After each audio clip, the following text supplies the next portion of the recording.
Kolkata rape murder case से जुड़ी एक बड़ी जानकारी सामने आ रही है। संजय के पॉलीग्राफ टेस्ट से और गुत्थी उलझ गई है।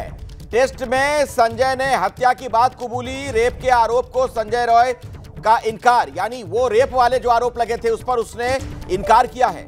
एबीपी न्यूज के पास पॉलीग्राफ टेस्ट की एक्सक्लूसिव रिपोर्ट है और इसमें जो जानकारी अब निकलकर सामने आ रही है, ये मामला और ज्यादा उलझ सकता है। पॉलीग्राफ टेस्ट से और ज्यादा ये गुत्थी उलझती हुई नजर आ रही है। संजय ने हत्या की बात कबूल की है, लेकिन रेप के आरोप से वो इनकार कर रहा है। तो ये एक बड़ी जानकारी निकलकर सामने आ रही है। पॉलीग्राफ टेस्ट की ये एक्सक्लूसिव रिपोर्ट यही कहती है। इस खबर पर कुछ और जानकारी लेते हैं। मेरे साथ वरुण भी मौजूद हैं और मनोज्ञा लोईवाल भी आपको नजर आ रही हैं। मनोज्ञा, ये पॉलीग्राफ टेस्ट वाले रिजल्ट की बात जो सामने आ रही है उसमें क्या इशारा है? कुछ और पता चल पा रहा है क्या? देखिए, इसमें इशारा बहुत साफ है कि संजय रॉय जितना जानता था अगर उतना ही बता रहा है तो क्या कोई और भी आरोपी है?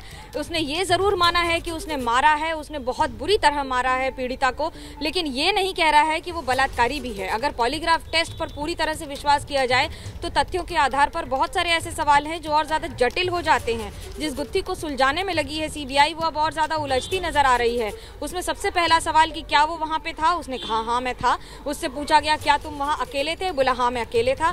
क्या तुमने बलात्कार किया है? उस पर उसने कहा नहीं। लेकिन उसके साथ वहां पर कोई और था? तो भी नहीं। क्या तुमने उसे मारा था? हाँ मैंने मारा था। लेकिन अब इन सब के साथ जो दो बातें सामने आ रही हैं, पहला ये कि अगर संजय रॉय हर वो तथ्य सही दे रहा है जिसके आधार पर सीबीआई अपनी जांच आगे बढ़ाएगी, तो वहीं दूसरी ओर सवाल ये भी उठ जाते हैं कि क्या कोई और व्यक्ति था? सीसीटीवी कैमरा के वीडियोस वहां पर बहुत ज़्यादा उपलब्ध नहीं है, क्योंकि ऊपर के तल पर कहीं पर भी सीसीटीवी नहीं है। जो सीन ऑफ क्राइम है वहाँ पर 40 फीट के आगे पीछे की सारी चीज़ें लगभग कहीं ना कहीं उस पर अव्यवस्था की वजह से नहीं अभी उपलब्ध हैं, और उन सब के बीच में सीबीआई के लिए फोरेंसिक और बाकी सारी चीजों पर ही पूरी तरह से निर्भर रहना पड़ेगा। अब तक 7 पॉलीग्राफ टेस्ट करवाए गए हैं, लेकिन संजय रॉय सबसे महत्वपूर्ण, क्योंकि वही सबसे महत्वपूर्ण आरोपी है। वरुण, देखिए, ये जो फाइंडिंग होती है पॉलीग्राफ टेस्ट की, इसे अंतिम सत्य नहीं माना जा सकता, लेकिन सवाल तो ये खड़ा होगा अगर वो कह रहा है कि हाँ हत्या तो मैंने की है, लेकिन रेप वाले मामले में अगर वो इनकार कर रहा है तो मतलब कोई और भी था वहां पर, तब तो ये मसला और उलझ रहा है। देखिए, बिल्कुल कोई और दूसरा शख्स इस वारदात के अंदर शामिल है या नहीं, उसी की जांच सीबीआई अभी कर रही है। 10 से ज़्यादा लोगों के पॉलीग्राफिक टेस्ट कराए जा चुके हैं, लेकिन अभी तक सीबीआई की जांच भी इसी दिशा में आगे बढ़ी है कि संजय रॉय ही वो अकेला शख्स है जिसने इस वारदात को अंजाम दिया। और वैसे किसी आरोपी का जो कबूलनामा या फिर जो पॉलीग्राफिक टेस्ट की रिपोर्ट होती है वो कोर्ट के अंदर एडमिसिबल नहीं होती।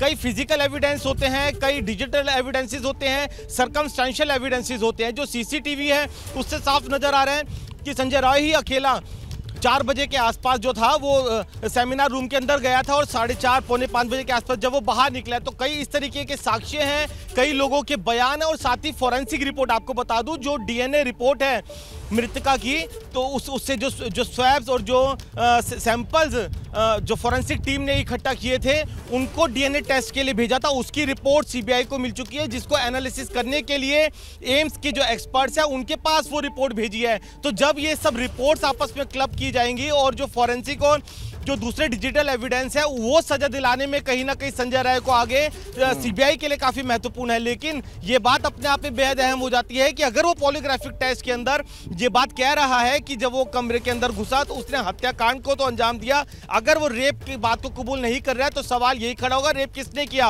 वो डीएनए की रिपोर्ट से साफ हो जाएगा, जिसकी रिपोर्ट और ऐसे में ये राज और ज्यादा गहराता जा रहा है। इस खबर पर नजर बनाकर रखिए वरुण आप, और मनोज्ञा भी, आपका भी बहुत बहुत धन्यवाद हमारे साथ जुड़ने के लिए।